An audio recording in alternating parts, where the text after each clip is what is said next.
Online tool. Color value converter to hexadecimal.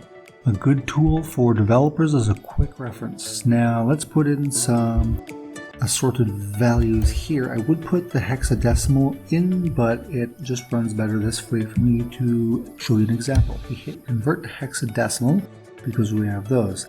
It's converting right now, and there you go, a hexadecimal value. But as you can see, there's 3 sets of thingy here. So the highest value in hexadecimal is F.